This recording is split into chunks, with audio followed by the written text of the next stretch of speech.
Welcome to Profloan 3. This video will cover fees, amortised, non-amortised, annual or monthly.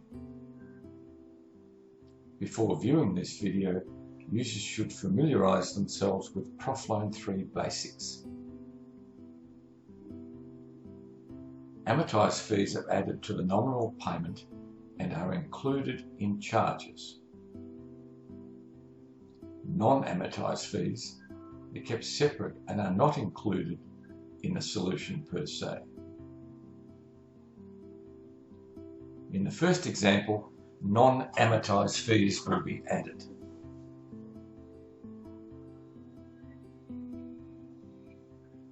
Note the fees expansion panel is populated, as is the fees column of the amortisation schedule.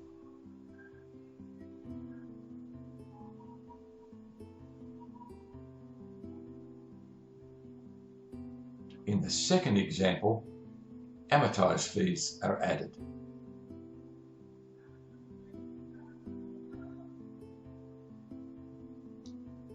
Note the fees expansion panel is empty, but the payments have increased. This concludes this video.